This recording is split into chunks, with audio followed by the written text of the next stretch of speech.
te agradecemos. Amém, amém e graças a Deus. Quem está feliz com Jesus, dá um glória a Deus.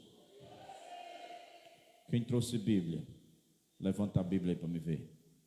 Essa Bíblia aí, glória a Deus. Então abra aí no texto, né?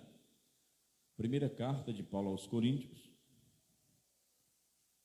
capítulo 4, continuando nossa série expositiva, a exposição de primeira carta de Paulo aos Coríntios, os irmãos na cidade de Corinto, capítulo de número 4, quem achou, diz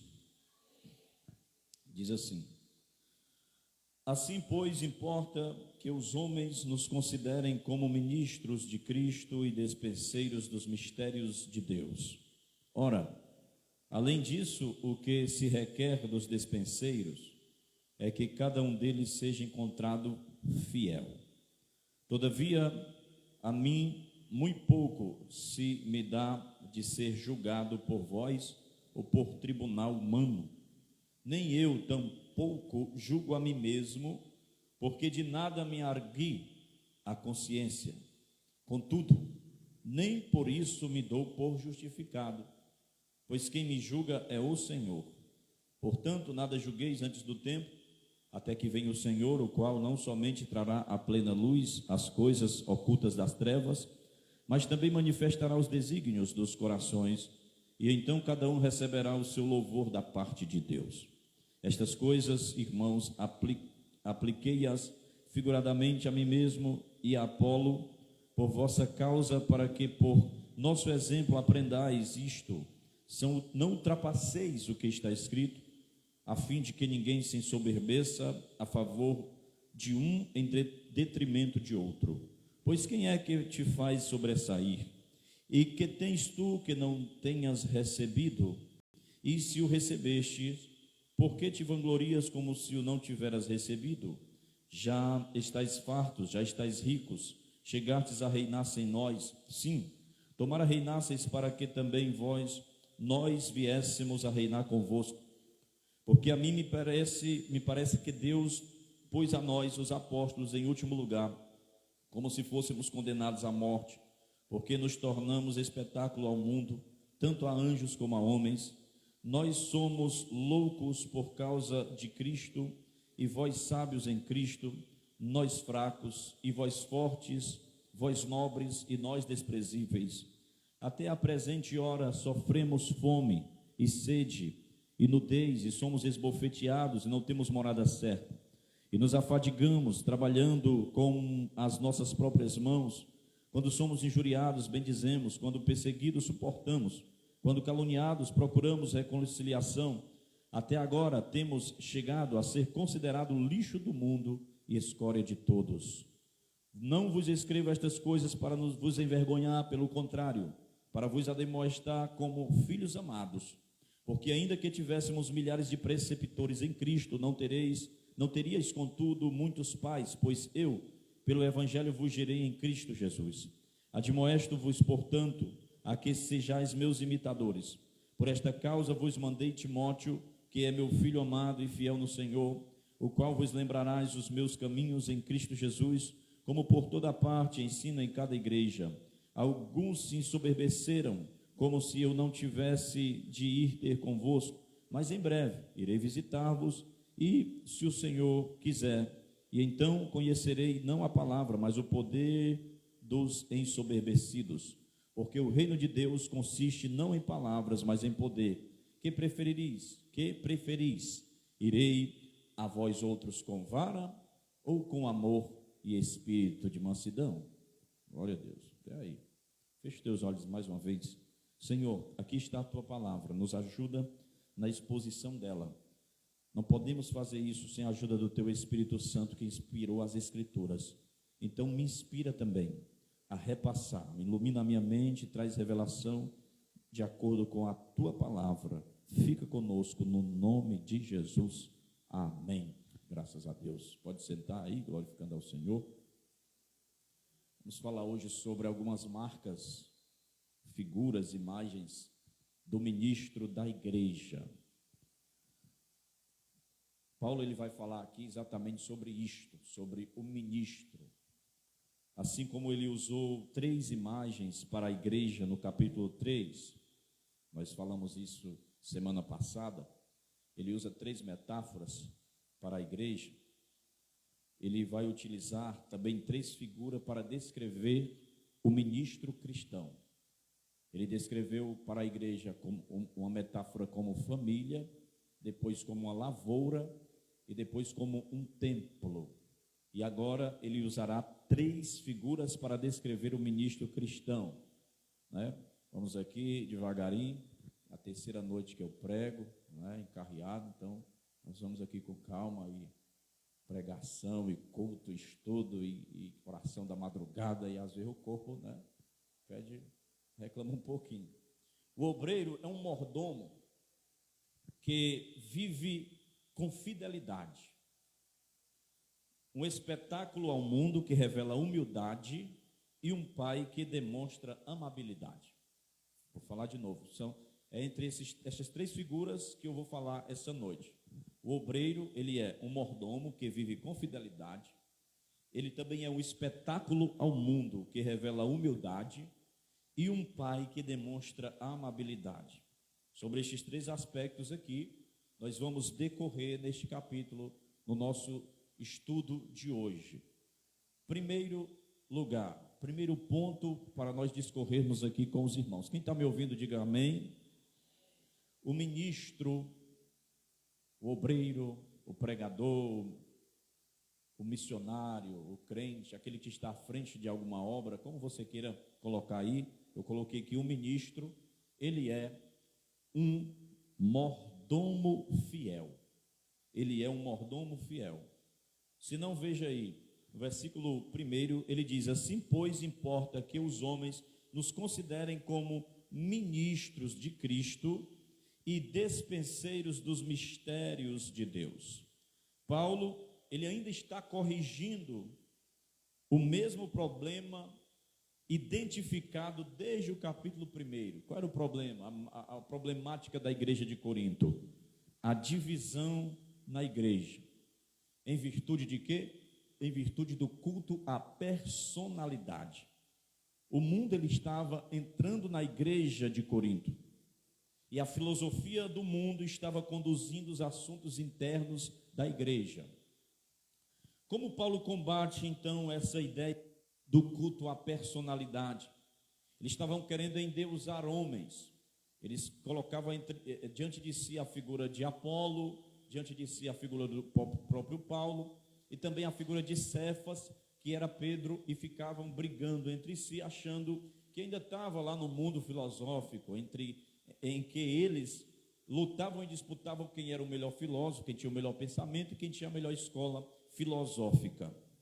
Após afirmar que os obreiros da igreja são apenas servos, são apenas diáconos, ele prossegue aqui em seu argumento dizendo que eles são escravos condenados à morte, que trabalham sob ordens de um superior. É isso mesmo. Nós vamos examinar aqui dentro deste ponto alguns subpontos importantes. Primeiro lugar, o obreiro, ele é um escravo sentenciado à morte. Isso aqui é pesado, diga comigo, o obreiro é um escravo sentenciado à morte. Por que eu digo isso? É porque essa palavra aqui, ministro, na língua portuguesa, ela vai representar algo muito importante, alguém que faz parte do primeiro escalão do governo, é ou não é? O ministro. Na nossa língua, no nosso convívio, na nossa cultura, ministro, ele é uma pessoa que ocupa uma alta posição política, ele é uma autoridade. Então, o ministro, aqui no nosso convívio, o ministro da educação, o ministro da economia, é alguém que tem um destaque, é alguém importante.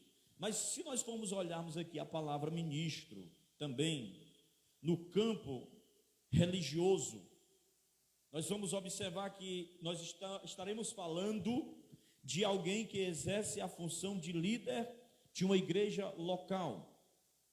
Todavia, a palavra que o apóstolo Paulo, ele usa aqui para definir ministro, nos dá uma ideia totalmente ao contrário. Por quê? Essa palavra grega aqui, eu até citei ela algumas mensagens atrás, e hoje a gente nos depara com ela, é a palavra huperetes.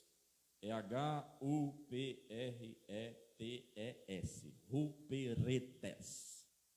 E o que é que significa isso? Significa um remador de galês.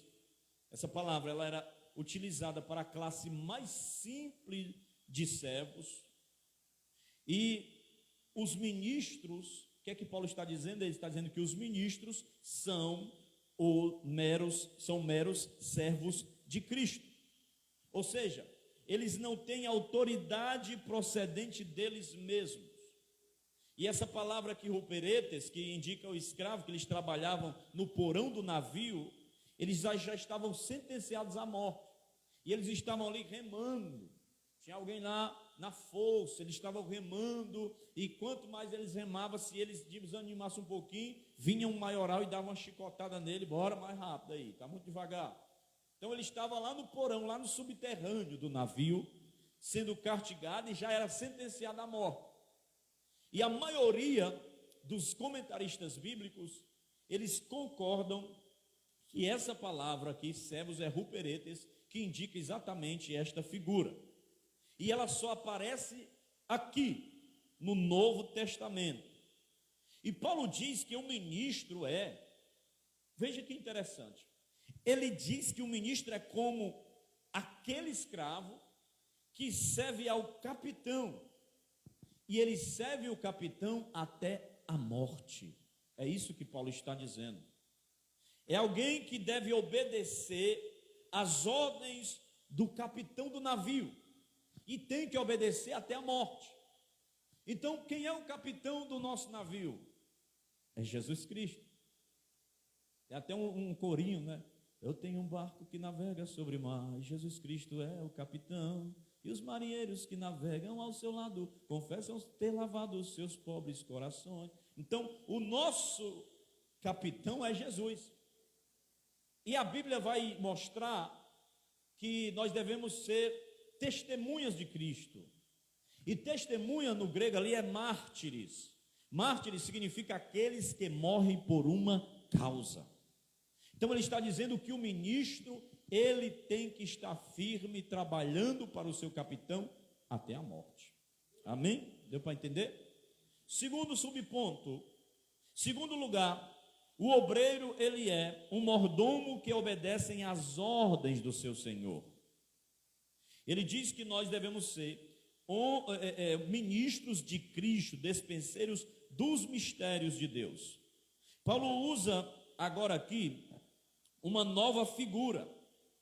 Primeiro ele fala de ministros, depois ele fala a palavra despenseiro. Ele diz que o obreiro é um despenseiro. Despenseiro é a mesma coisa de mordomo, é aquele que tem a chave da despensa, por isso que é chamado de despenseiro. A palavra grega usada por Paulo é oikonomos. Oikonomos, oiko, casa, nomos vem de normas, aquele que tem as normas da casa. E o ministro, ele é um despenseiro, ele é aquele que toma conta da casa do seu senhor. Olha que interessante essa figura. Em relação ao dono da casa, o mordomo ele era um escravo. Mas em relação aos outros serviçais, ele era um superintendente. Então a sua função era cuidar dos interesses do seu senhor. Ele prestava contas ao seu senhor. Ele não prestava conta aos seus colegas de serviço, não. Ele prestava conta ao seu senhor, ao seu maioral. E ele diz que esse dispenseiro está com a responsabilidade dos mistérios de Deus. Os mistérios de Deus representa aqui o evangelho, representa a palavra de Deus. Quem está me entendendo, diga glória a Deus. É assim, nós vamos no passo a passo, tá bom? Tem gente que não tem paciência de explicar isso aqui não, estou explicando para vocês. O mordomo ou oikonomos, Ele era a pessoa que cuidava da despensa. Olha só, o oikonomos, ele era um administrador, era um mordomo, um dirigente de uma casa, com frequência um escravo de confiança, que ele era encarregado de todos os negócios do lar. Ele tinha uma responsabilidade, e ele era um servo de confiança.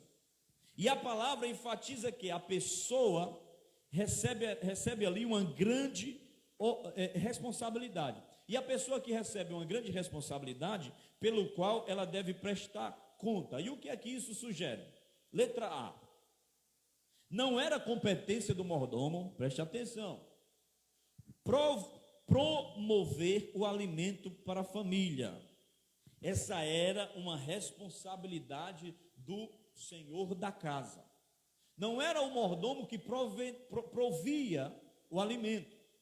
Isso quem fazia era o dono da casa. Ou seja, o ministro do evangelho não tem de promover alimento. Por quê? Porque o alimento já está providenciado. Aleluia. O ministro, ele não coloca o alimento na despensa, mas ele prepara o alimento para o servir. Ele não pode sonegar o alimento que está na despensa. Ele também não pode adulterar o alimento e nem substituir por outro. Ele precisa ser íntegro, fiel, dando ao povo o mesmo alimento que o dono da casa proveu para a sua família. Observe, ele está falando que ele é um ministro. Ele está dizendo que o ministro do evangelho, ele é ministro, ele é o servo, ele é um mordomo, e ele prepara aquilo que o Senhor providenciou como alimento.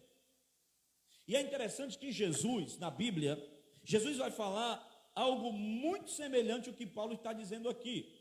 Ou Paulo fala algo muito semelhante que Jesus diz lá. Lá onde, pastor? Abra a sua Bíblia, Lucas. Lucas, deixa marcado 1 Coríntios. Nós ainda estamos no primeiro versículo. Lucas, capítulo 12. Quem está aí, dá uma glória a Deus. Lucas, capítulo 12.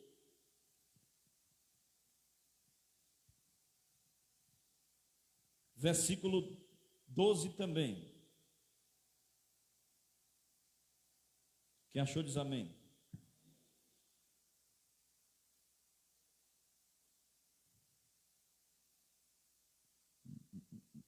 Deixa eu ver se é esse aqui mesmo. Lucas 12.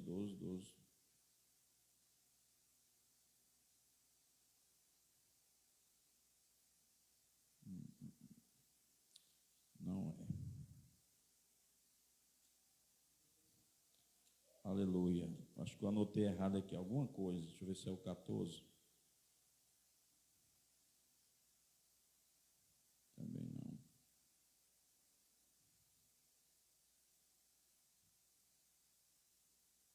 Glória a Deus. Vai dar certo.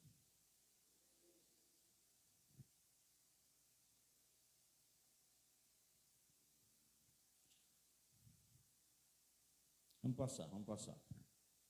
Não estou encontrando o texto, eu acho que a referência que eu anotei aqui não está certa.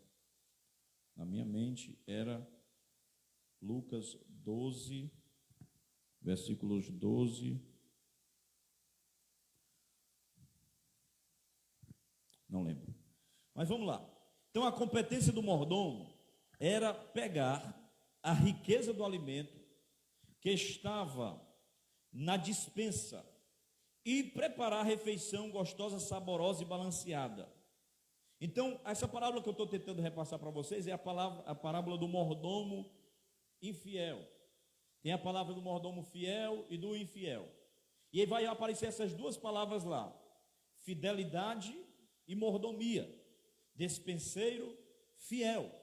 Ele vai dizer qual é o mordomo, qual é o despenseiro, o servo bom e fiel, que está tomando a conta da casa do seu senhor, e ele prover um bom alimento. Jesus, ele está falando essa parábola e parece que Paulo está lendo este texto. Agora observe, este homem que estava nesta responsabilidade, ele vai dar leite para a criança, e ele vai dar alimento sólido para aqueles que podem suportá-lo. Não é conveniente preparar a mesma refeição todos os dias, porque senão o povo da casa vai enjoar.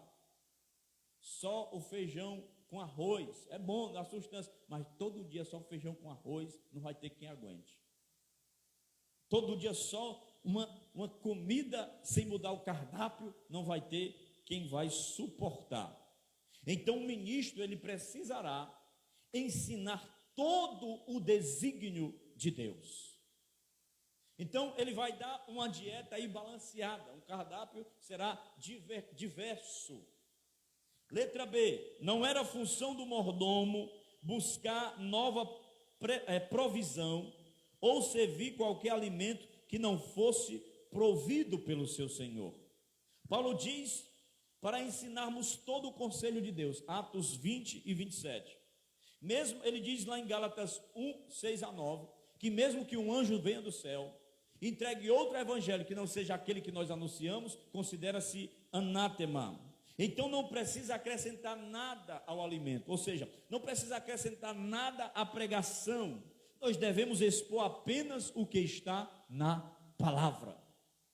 O que acontece? É que muita gente traz coisas de fora para tentar misturar, para dar comida ao povo, a empanzina. Teve um homem na Bíblia, Eliseu, havia morte lá numa panela lá. Por quê? Porque o povo estava com fome. Tinha escola de profetas, e tem uma coisa que um sujeito que come é homem, viu, irmão? Ainda mais profeta. Imagina um monte de profeta, tudo com fome, a barriga roncando. Aí vamos fazer a comida, vai lá, vamos botar aí a comida aí na panela. Aí a Bíblia diz que saiu um. Ele pediu para uma pessoa e outro foi que saiu. Ele não recebeu ordem nenhuma, ele foi por conta própria. E pegou um negócio lá, que a Bíblia chama de parva brava, e colocou dentro da panela, mas era veneno, era envenenado, envenenou a comida. Aí a pessoa comendo e caindo no chão, morrendo. Aí alguém disse, tem veneno na panela. Aí o profeta disse, peraí, tem farinha aí? Tem trigo aí? Tem. Quem trouxe trigo aí? Quem trouxe trigo? 66 sacas. Coloca no caldo aí, engrossa o caldo. Colocaram, ia tomando e a morte saiu da panela. Então você está entendendo? Se pegar coisa de fora, estranhas, aquilo que não está na dispensa que o Senhor trouxe, vai matar. Tem muita gente morrendo porque estão comendo comidas envenenadas. Não era a função do mordomo buscar de fora, era ele pegar o que estava apenas na dispensa. A função do mordomo, letra C, era servir as mesas com integridade. Integridade. O ministro não é um filósofo que cria a sua própria filosofia. Ele não cria uma doutrina, uma teologia ou uma ideia a fim de aplicá-la e ensiná-la. Cabe transmitir o que ele recebeu. E Paulo usa sempre essa expressão: o que eu aprendi, isso também eu vos ensinei. O que eu recebi, eu estou lhe entregando. Ele fala isso na ceia. Porque o que recebi do Senhor, isso também vos entreguei. O dispenseiro, ele não pode entregar o que não recebeu. E o que é que ele recebeu? É o que está na palavra. Sendo assim, o dispenseiro não poderá mudar o alimento, porque a palavra não pode ser substituída no culto por nada. Nós não podemos diluir a palavra de Deus. Nós não podemos pregar o evangelho e mais alguma coisa. É o evangelho, somente o evangelho e todo o evangelho. Finalmente, para me terminar essa parte aqui do despenseiro, que ainda tem mais um tópico aqui. O dispenseiro, ele não podia reter as iguarias que o Senhor da casa havia dado para toda a casa. Significa que o ministro, ele não pode pregar apenas as suas doutrinas, as doutrinas da sua preferência. Aí eu gosto muito de pregar sobre o amor de Deus, é bom, o povo gosta. Só que tem mais coisas. Aí eu gosto muito de pregar assim o cego Bartimeu. Toda vez que eu prego é o cego Bartimeu, o cego Bartimeu. Aí quando o irmão vai pregar, já lá o cego Bartimeu. Só prego sobre o cego Bartimeu. Mas tem mais coisas para a gente desfrutar na palavra.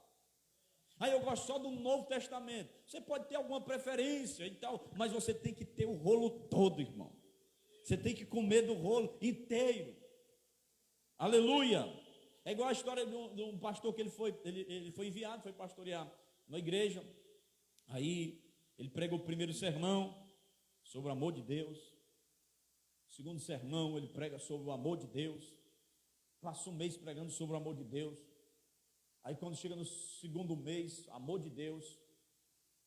Aí quando chega no sexto mês, rapaz, agora é amor de Deus. 2 anos, amor de Deus. Aí ninguém aguentava mais.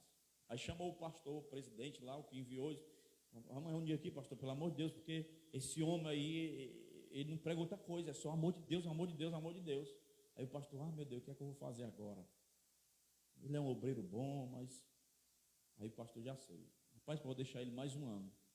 O quê? Mais 1 ano? Sim. Se esse homem passou 2 anos pregando sobre o amor de Deus, você não consegue amar esse homem, não significa que você não aprendeu nada.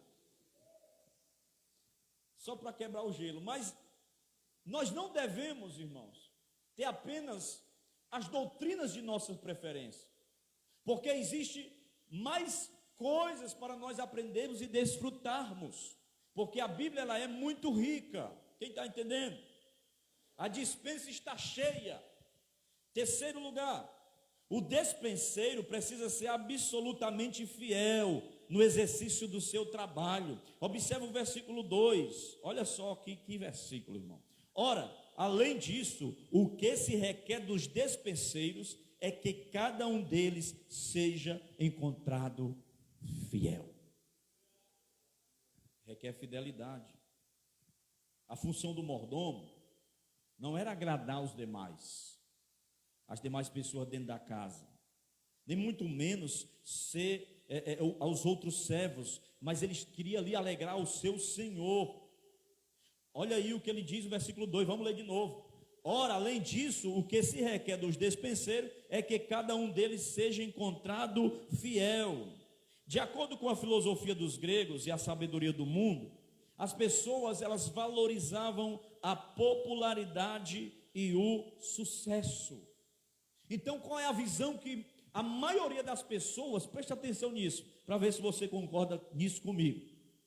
A maioria das pessoas tem a visão seguinte, que às vezes alguém que está à frente de uma igreja que é 10 mil membros, 5 mil membros, é aquele que é o cara na frente daquele que está com a congregação pequena, às vezes de 10, 20, 30 membros há muitos anos. Então, na visão humana, é aquele que está com a igrejona grande que é o cara. Mas às vezes, mas a Bíblia diz que isso é uma visão errada. Não estou dizendo que aquele que tem a igreja grande não é fiel. Mas às vezes se exige mais fidelidade da pessoa passar 30 anos, 50 anos, sei lá, 10 anos no local pregando para poucas pessoas durante na P ali. Exige mais fidelidade dele do que aquele que está lá, que tem muita gente ao seu serviço, só chega para pregar no dia no domingo e tem uma reca de gente para comer o abacaxi. Então ele está dizendo que não importa a questão do número de pessoas ou o que ele faz, o que importa é a fidelidade. Deus, ele não requer do despenseiro popularidade, ele requer fidelidade. Por quê? Porque sucesso sem fidelidade é fracasso. Sucesso sem fidelidade é um consumado fracasso. Existe muita gente que tem sucesso diante dos homens, mas ele é infiel e está fracassado diante de Deus. Quando nós formos prestar conta, qual é o critério que Deus vai usar? O critério que Deus vai usar, meu irmão, ele não vai pesar o critério do sucesso, nem o critério da popularidade. Ele vai pesar o critério da fidelidade. Porque vai ter muita gente que vai se achar popular diante de Deus, Olha, eu fiz, eu preguei, eu profetizei, eu era o cara. Aí Deus vai dizer: quem é você mesmo aí que eu nem conheço? Não, aquele, eu tinha muitos seguidores na rede social, minha conta era verificada no Instagram. Rapaz, pois eu nem lhe conheço. Seu nome pode estar em todos os cartazes e sites, não sei mais em que, mas aqui no livro da vida não está, porque você não foi fiel. Observe essa palavra, irmão. É isso que Paulo está dizendo. Fidelidade. Você tem sido fiel. O que é que Jesus diz? Se você foi fiel no pouco, sobre muito eu vou te colocar. Quem não consegue ser fiel no pouco, tão pouco vai ser fiel no muito. Quem não é fiel ofertando R$1, quando ele ganhar 10 mil reais, ele não vai ser fiel também não. Porque para ele não vai ter diferença, porque a infidelidade vai ser constante na vida dele. Se ele não for fiel pregando e discipulando 2 pessoas, ele não será fiel pregando para 1000 pessoas. Se ele não for fiel, até mesmo passando pano na igreja, ele não vai ser fiel quando chegar em uma posição de destaque, porque o que vai contar não é o tempo de serviço e nem o tanto de pessoas que estão ali ao redor dele. O que vai constar é fidelidade entre ele e Deus e ao povo. Ele está entendendo? Então a fidelidade ao Senhor é a missão. Fidelidade à missão e a fidelidade ao seu povo. Era isso que Paulo estava dizendo. E a palavra grega aí para fidelidade ou fiel é pistos, significa fiel. E eu vi a história de um pastor que ele era até presbiteriano, antigão. E um outro pastor que foi aluno dele no seminário estava contando. Ele disse que no dia da prova no seminário, todo mundo tremendo, porque ele era um homem muito conhecido, muito gabaritado, o professor deles. E eles distribuíam as provas. E o professor chegava lá e dizia assim: escreva aí na prova, no cabeçalho, escreva o seu nome e escreva a palavra pistos em cima da prova. Aí todo mundo sabia que ele no grego era fiel, ou fidelidade. Escreveu? Sim, escrevemos. Ele virava as costas, fechava a porta e deixava eles lá, e saía. Quem é que pesca numa prova dessa? Ele colocou fiel, pistos. O que é que ele está dizendo? O que se requer dos dispenseiros é que cada um deles seja encontrado fiel. Você é fiel. 4º lugar, o despenseiro, ele está exposto ao julgamento. Versículo 3: todavia a mim muito pouco se me dá de ser julgado por vós ou por tribunal humano, nem eu tampouco julgo a mim mesmo. Olha só o que ele fala aí. Porque de nada me arguia a consciência, contudo nem por isso me dou por justificado, pois quem me julga é o Senhor. Portanto, nada julgueis antes do tempo, até que venha o Senhor, o qual não somente trará plena luz às coisas ocultas das trevas, mas também manifestará os desígnios dos corações, e então cada um receberá o seu louvor da parte de Deus. O ministro, na qualidade de mordomo, segundo aqui esse texto, ele vai passar por 3 crivos de julgamento. Quantos crivos? Primeiro, o julgamento dos homens. Está no capítulo 4, versículo 3, a parte A. Segundo, o julgamento dele próprio. Versículo 3, parte B, até o versículo 4, a parte A, a primeira parte. Terceiro, o julgamento de Deus. Capítulo 3, versículo 3, a parte A. Parte B, perdão. Capítulo 4, versículo 4, parte B. Então, julgamento dos homens, julgamento próprio e o julgamento de Deus. Então, vamos ver cada um deles. Primeiro, julgamento dos homens. Versículo 3. Todavia a mim muito pouco se me dá ser julgado por vós ou tribunal humano. Julgamento dos homens. O julgamento dos homens não é o mais importante, porque nós não estamos servindo a homens, mas nós estamos servindo a Deus. O grande projeto do ministro de Deus não é ser popular aos olhos dos homens, mas fiel diante de Deus. A única coisa o que você vai ter que ter em mente, a igreja em si, quando eu falo igreja no modo geral, ela vai ter que perceber se o pastor dela é fiel. Ela tem que entender isso. Só que ele está dizendo que o julgamento dos homens, por quê? Porque Paulo estava sendo massacrado, irmão, nessa igreja aqui. E ele está dizendo que não tão pouco ele estava preocupado com o julgamento deles, não. Por quê? Porque Paulo chegou com a mensagem da cruz, eles gostavam de filosofia, e isso era loucura. Paulo passava por privações, e para eles, o pregador que tinha que ter muito sucesso. Mais na frente ele vai falar sobre isso. Então, um camarada que passou por naufrágio, que passou por um monte de coisa, foi açoitado, esse cara aí, Deus não estava com ele não, era assim que eles pensavam. Segundo o julgamento da consciência. Os filósofos gregos e romanos, Platão e Sêneca, por exemplo, eles consideravam a consciência como o juiz máximo do homem. E para Paulo, apenas Deus pode ser o juiz máximo do homem. Paulo ele diz que os gregos e os romanos estavam errados quanto a essa matéria. Platão e Sêneca estavam equivocados com respeito ao julgamento da consciência. O nosso supremo juiz não é vossa consciência. Podemos ser aprovados pela nossa consciência e reprovados por Deus. A nossa consciência não é totalmente confiável. Eu falei uma série aqui sobre esta consciência, o alarme da alma. Porque a consciência ela vai despertar. Se nós fizermos algo de errado, ela vai nos acusar. Se nós fizermos algo certo, ela vai aplaudir. Só que a consciência do homem está corrompida pelo pecado. Então vai ter coisas que nossa consciência vai nos aplaudir, mas está errado. Porque o caráter humano foi deformado. E às vezes muitos vão estar com a consciência calejada ou cauterizada, vai fazer o certo pensando que vai fazer o errado pensando que é o certo.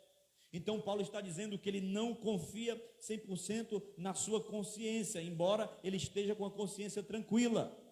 Mas ele traz o terceiro julgamento, e qual é? O julgamento de Deus. Paulo vai concluir, no capítulo 4, versículo 4, parte B. Pois quem me julga é o Senhor. Por que é que o julgamento de Deus é o julgamento perfeito? Porque Deus é o único que conhece todas as circunstâncias e todas as motivações. O julgamento de Deus é final e é perfeito. Então, eu ouvi a história de um irmão que ele estava no avião. Ele estava no avião, aí tinha um casal sentado assim, do outro lado da poltrona, um homem sentado, a mulher com um menininho. Aí era do Brasil aos Estados Unidos o voo, e muitas horas de voo, não tem quem aguente, principalmente crianças se estressam, e o menino chorava, aí ela botava mamadeira, e não sei mais o quê, e o cara lá só assim. E ele olhando, e disse, rapaz, mas que miserável. A mulher se acabando, a criança se acabando, a mulher aí já afobada, cansada, coitada, e o cara só de boa assistindo o filme lá na poltrona. Aí ele já ia dizer umas coisas com o cara, para ajudar a mulher. Aí na hora que ele ia falar assim, a mulher olhou e disse assim, o senhor pode, por favor, pegar essa bolsa aí que está aí? Ele não era casado. Não era casado. Por isso que ele estava tranquilo lá. Só que quando o pastor estava olhando aquela arrumação, ele achava que o cara era marido dela. Ou seja, ele julgou segundo a aparência. E muitas vezes há algo que parece, mas não é. José, a mulher ficou com as vestes na mão dele, irmão.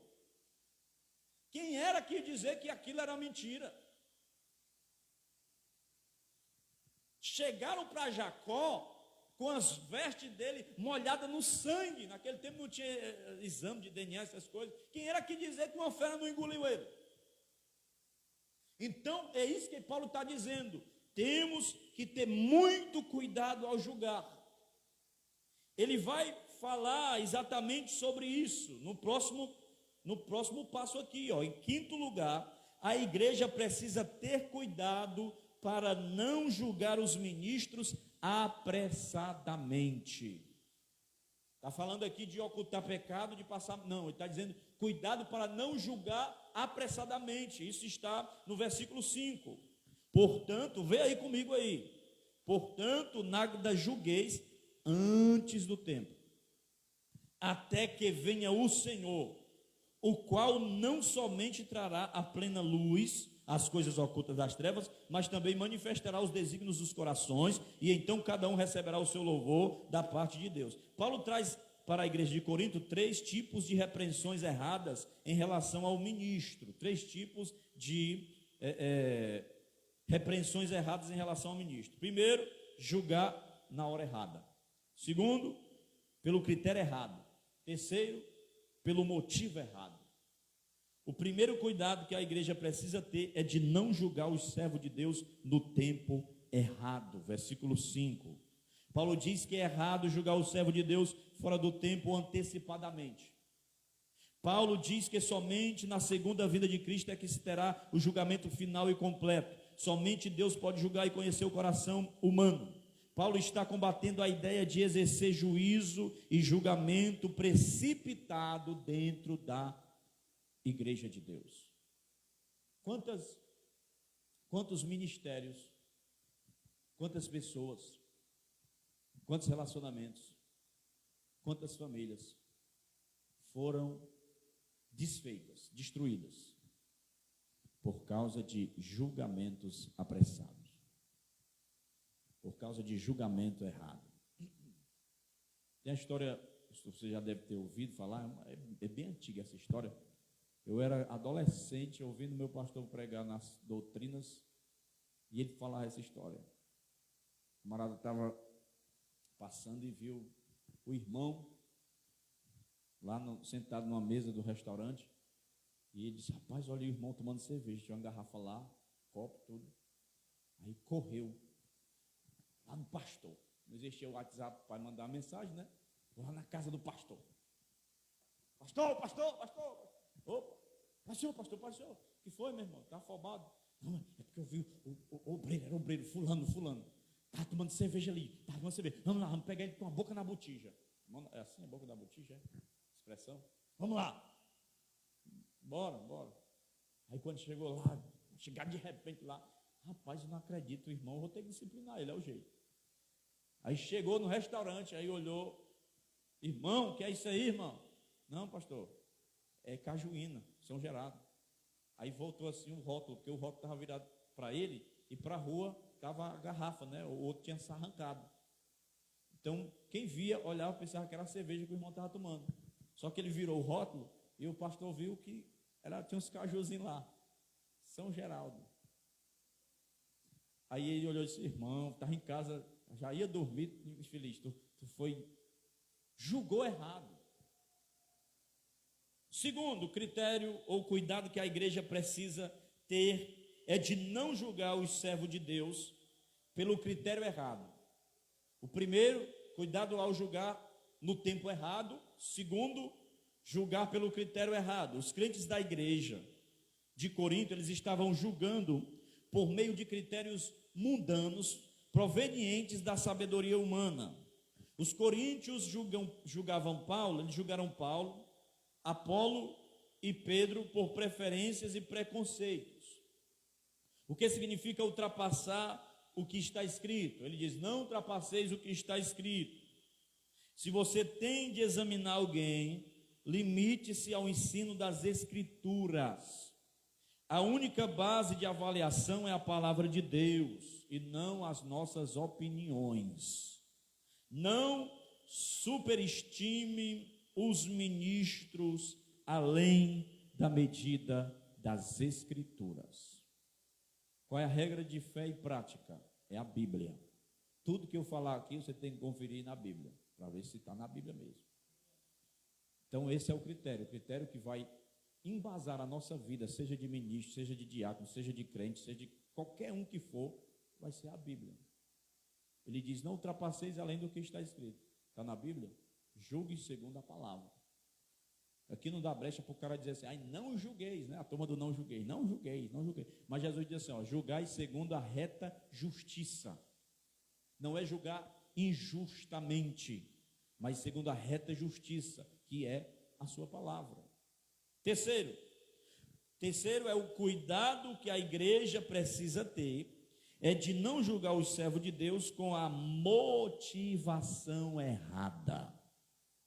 O grupo de Paulo estava desprezando o grupo de Apolo, e o grupo de Apolo o grupo de Paulo. A maneira mais vil de me promover é criticar o meu irmão. Sempre que começo a macular a imagem do outro, estou projetando a minha imagem, e essa é a maneira de agir. Ela está com uma motivação errada.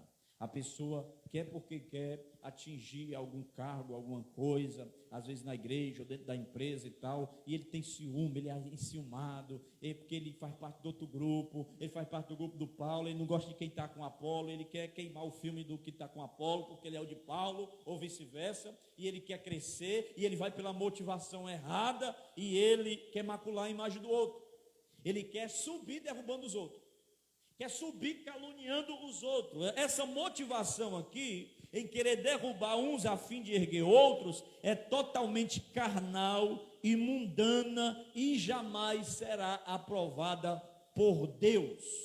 Não basta apenas a integridade na doutrina, é preciso também fidelidade nos relacionamentos. Amém? Glória a Deus. Entendida aí a palavra? Amém? Então vamos para a segunda figura aqui que Paulo usa. Segunda metáfora. Versículos 7 até o 13, ele vai falar que o ministro, é muito forte isso que Paulo escreve aqui. O ministro é um espetáculo diante do mundo. Olha só o que ele diz aqui no versículo de número 7.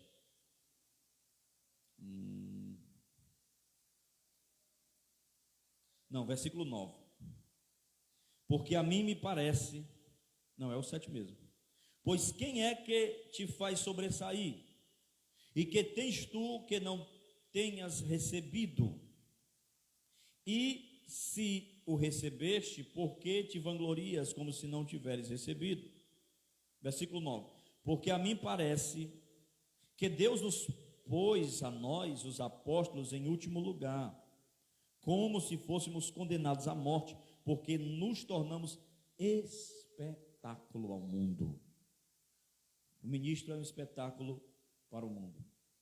Por que é que Paulo usa essa figura?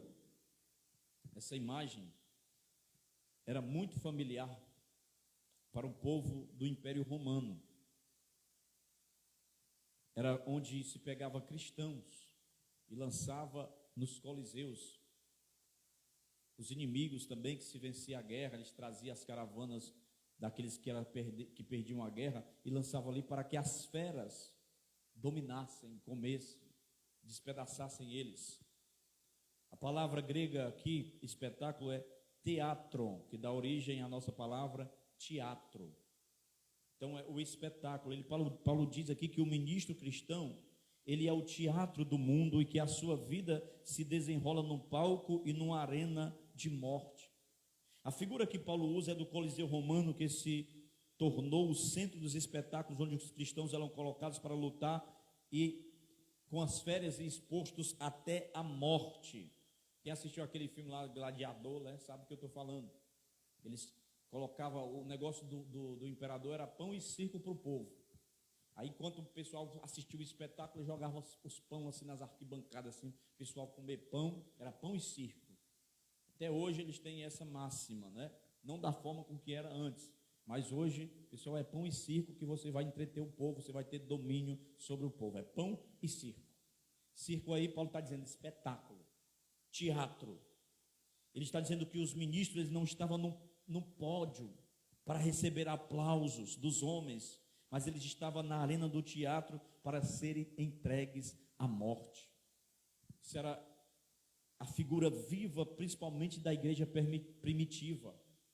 Eles estavam entregues à morte. Paulo faz 4 contrastes para revelar a sua ironia com a igreja de Corinto. Ele usa até aqui uma ironia. Ele usa uns trocadilhos aí, ele fala de reis e prisioneiros. Ele fala de sábios e loucos, ele fala fortes e fracos, ele fala nobres e desprezados, tudo no versículo 7 até o 13.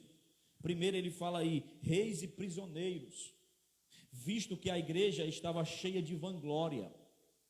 Paulo ironiza os crentes em Corinto, no versículo de número 8, já estáis fartos, já estáis ricos, chegastes a reinar sem nós. Sim, tomara reinássemos, para que também nós viéssemos a reinar convosco. Eles estavam aqui como a igreja de Laodiceia, eles achavam que já eram reis, eles achavam que já estava por cima, eles estavam satisfeitos com a espiritualidade deles, que eles achavam que era espiritual, mas na verdade eram carnais. Mas Paulo afirma que aquilo que você tem é o que você recebeu, no versículo de número 7. Ou seja, não é devido ao mérito humano, não é devido à sua inteligência, mas é devido à graça de Deus. Paulo ele começa a mostrar para aquela igreja que a teologia da glória é precedida pela teologia da cruz. Deus ele colocou os apóstolos em primeiro lugar, mas o mundo coloca os apóstolos em último lugar. Nós somos ricos em Cristo e desprezados pelo mundo. Jamais nós vamos alcançar as bem-aventuranças que Jesus falou nessa terra aqui.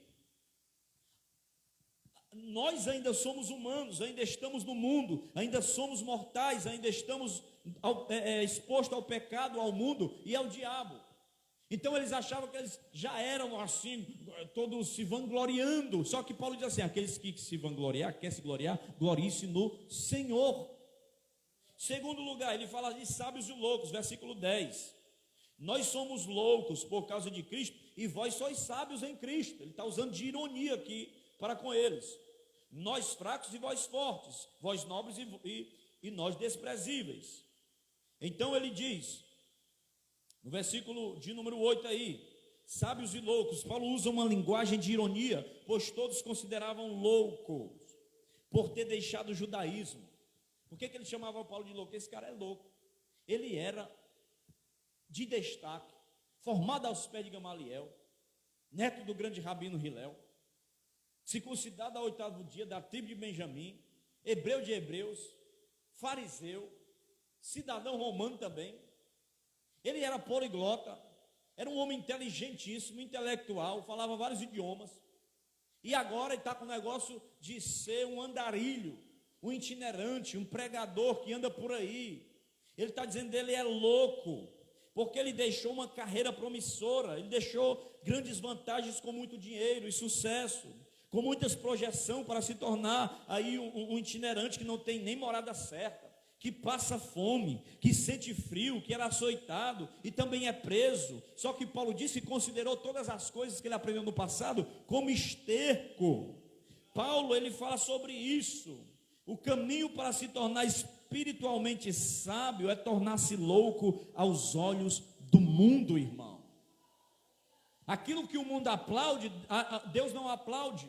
Aquilo que o reino de Deus aplaude, o mundo não aplaude. Então Paulo está dizendo que considerou todas essas coisas para ele não perder a vida. Considerou como lixo. Porque de que vale o homem ganhar o mundo inteiro e no final perder a sua alma? Ele está dizendo, eu luto pela causa de Cristo, eu deixo as coisas que para trás ficam, porque eu estou prosseguindo para algo maior, para o alvo, que é o prêmio da soberana vocação que está em Cristo Jesus. A minha coroa da justiça está nas mãos do reto juiz, do justo juiz, que me dará naquele dia.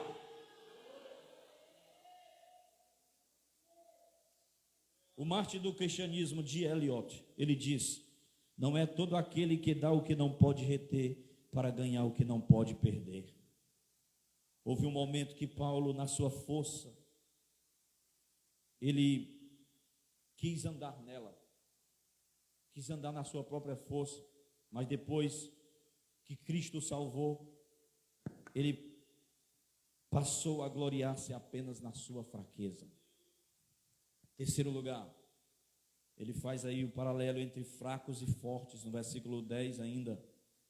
Primeiro ele diz loucos e sábios, nós fracos e vós fortes.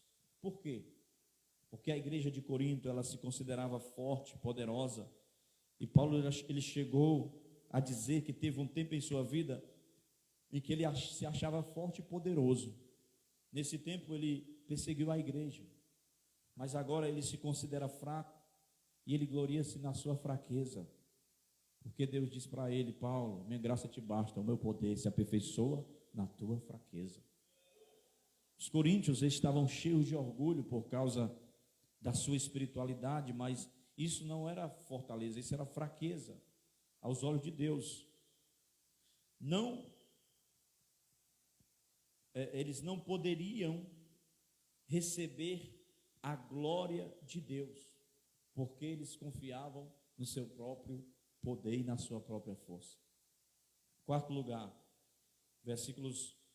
ainda o versículo 10, ele diz: nobres e nós desprezíveis, honrados e desprezíveis. Os crentes daquela igreja, eles queriam glória vinda dos homens, mas Paulo diz que os apóstolos não são nobres, mas são desprezados.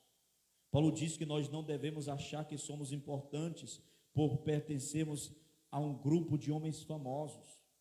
Os apóstolos não são famosos, disse Paulo, os apóstolos eles são desprezados. Vós nobres e nós desprezíveis. Ele diz que os apóstolos enfrentam privações. Versículo 11, sofremos fome, sede e nudez. E os apóstolos ainda sofrem maus tratos. E somos esbofeteados, versículo 11, e não temos morada certa. E ele conclui, versículo 13, somos caluniados, procuramos reconciliação, até agora temos chegado a ser considerado lixo do mundo e escória de todos. Paulo diz aos coríntios para não colocarem holofotes nos homens, porque assim como os homens trataram Jesus, o Filho de Deus, o prenderam, cuspiram e levaram à cruz, assim também tratarão os apóstolos. A nossa vida está sendo observada por homens e anjos. Nós somos jogados nas arenas para enfrentarmos a própria morte como escravos condenados. Eu imagino Paulo aqui, se fosse passar pelo crivo desse pessoal do Evangelho da Prosperidade, Paulo era um fracasso, irmão. Porque ele tinha morada certa, passava por privações, tinha um espinho na carne, morreu, não tinha nem uma capa velha para se cobrir. Ele teve que pedir: ei, Timóteo, passa lá na casa de carro, porque eu esqueci a minha capa lá. Vem antes do inverno, porque o inverno é muito frio, nós vamos chegar lá. Nas últimas palavras de Paulo, Timóteo. Tremenda essa mensagem. E ele estava explicando isso para as pessoas aos coríntios. E muitas vezes até hoje, a figura que se tem do pastor é que ele é o aproveitador, é que é o camarada que ganha dinheiro e tal. O pastor aí, não sei o quê. Passa 3 meses no lugar de um pastor fiel para tu ver isso aí, enricar mesmo. Passa 3 meses para tu ver o abacaxi, o peso. Se não tiver chamado, se aguenta. Eu me lembro no dia que o meu pastor me deu um recado de Deus, uma oração que eu fui em Fortaleza. Primeira vez que eu estive assim perto do pastor Valtinho, que eu me tremi todinho. Que ele disse assim: olha, tu vai sair do Canindé e tu vai para uma terra longe. E ele até perguntou: será que esse maguinho aguenta, Jesus? Será que o lombo dele aguenta? Até agora está aguentando. Mas ninguém tome para si essa honra se por Cristo não foi chamado. Então Paulo ele está dizendo aos irmãos em Corinto que estão duvidando da vocação dele. Duvidando da vocação dele, porque os outros filósofos, eles ganhavam muito dinheiro, falava a filosofia lá, passava o chapéu, e nem oferta para o coitado do Paulo quiseram dar. Ele teve que trabalhar com as próprias mãos para se sustentar. Porque esse povo aqui, meu irmão, pense no negócio. Talvez seja por isso que Paulo, lá em Romanos, ele diz assim: como está escrito, por amor de ti, todo dia somos entregues à morte, como ovelhas mudas em direção ao matadouro. Mas quem nos separará do amor de Cristo? Será tribulação, fome ou perseguição, angústia, nudez, perigo, espada. Oh, porque eu estou bem certo que nem coisas do presente, nem do porvir, nem alturas, nem poderes, nem profundidade, nem qualquer outra criatura poderá me separar do amor de Deus que está em Jesus Cristo, o nosso Senhor. Abagachada ramassuri bicandaraia, rabacalaxaramagadara súbia. Levanta a tua mão, adore o nome do Senhor, porque o bálsamo de Jeová está aqui nessa noite. Não sei qual é a privação que você está passando, não sei qual é a provação, mas Deus está dizendo para você: suporta, porque a minha graça te basta. Senhor, eu estou fraco, não se preocupe, o meu poder se aperfeiçoa na tua fraqueza. Aleluia. Talvez você tenha vivido como espetáculo diante dos homens, diante dos anjos, mas Ele está te contemplando, Ele está segurando as tuas mãos. Terceira e última metáfora para me encerrar. No versículos 14 até o 29, fica de pé aí. Paulo mostra a figura do ministro como um pai amoroso. Até agora Paulo está batendo, irmão. Até agora Paulo está com o chicote de Jeová na mão, açoitando e disciplinando a igreja. Só que de repente ele breca aqui e ele usa o versículo 14 dizendo: eu vos escrevo estas coisas não para vos envergonhar, pelo contrário, mas para ensinar vocês, para demonstrar como filhos, como meus amados filhos. Ele usa aqui ternura, ele usa amabilidade, ele usa doçura, porque quando nós batemos nos nossos filhos, às vezes dói mais em nós do que neles, às vezes até choramos mais do que eles. É isso que ele está dizendo: eu estou batendo em vocês, vocês estão preferindo o que? Espírito de mansidão ou vara? Mas eu estou dizendo que eu amo vocês como filhos amados, porque eu gerei vocês. E o pai é aquele que gera os filhos pelo evangelho. Ele diz: vocês podem ter muitos preceptores. Essa palavra preceptores aí é o grego paidagogos, onde vem pedagogo, onde vem a palavra pedagogia. É aquele que é responsável de pegar o menino e levar para a escola, proteger o menino, alimentar o menino, ensinar o dever do menino, dar banho no menino, chamado de paidagogos. Ensinava, e às vezes tinha até liberdade do pai para disciplinar o menino. Ele diz: vocês podem ter vários pedagogos, mas pai vocês só tem um. Aí ele diz: você pode ter aprendido com Apolo, vocês podem ter aprendido por Pedro, nós todos somos servos, mas eu gerei vocês no evangelho. E o pai é aquele que é exemplo para os filhos, porque ele diz assim: sede meus imitadores. Essa palavra imitadores no grego é mímica, é mimetar, de onde vem a palavra mímica. Sabe o que é mímica? Eu fazer uma coisa aqui e alguém imitar o meu gesto. É isso que ele está dizendo: eu ensinei vocês. O grande pensador alemão Albert Schweitzer, acho que é esse nome, ele declara que o exemplo não é apenas uma forma de ensinar, mas a única forma eficaz. Porque o pai é aquele que é fiel na disciplina dos filhos. O pai é aquele que dá afeto e carinho aos filhos. E o maior método de ensinar é o exemplo, porque muitas vezes o filho não faz o que você diz, ele faz o que você faz. Às vezes eu faço alguma coisa lá em casa, aí o Ariel vai e faz também. A Micaela está vendo, só porque ele viu você fazer, porque ele aprende pelo exemplo. E é isso que Paulo estava dizendo: eu discipulei vocês. Ah, meu Deus, será que ele vai conseguir? Será que ele entendeu aquela mensagem? O primeiro discipulado que eu dei, será que ele aprendeu? Ah, eu vou orar, não, eu vou ligar, vou saber como é que ele está, se ele aprendeu mesmo, se ele está firme. Ele tinha essa preocupação de levar a igreja de Deus, de ter preocupação com os filhos que ele tinha gerado. E ele está dizendo: apesar de tudo isso, eu fui um despenseiro fiel para vocês. Apesar de tudo isso ser espetáculo para o mundo, desprezado, escória e lixo de todos, mas eu amo vocês, porque gerei vocês. Ele era aquele pai que exortava dia e noite a cada um. E ele ainda disse aos Tessalonicenses que ele era como uma mãe que acariciava os seus filhos.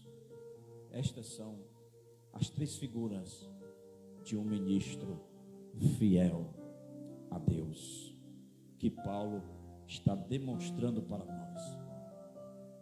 Eu creio que dessa palavra você recebeu alguma coisa, você aplicou alguma coisa para a sua vida, e você cresceu mais um degrau espiritual de edificação no reino de Deus. Amém? Glorifique o nome do Senhor, agradeça a Ele, diga: obrigado, Jesus. Agradeça ao Senhor. Fica conosco, Senhor. Aplica esta palavra aos nossos corações. Nós sairemos daqui, mas continuaremos na Tua presença. Nos dá uma noite de paz. Livra o Teu povo, livra a Tua igreja. Abraça cada um com Teu Espírito Santo, no nome de Jesus. Quem crê, aplaude a Jesus bem forte.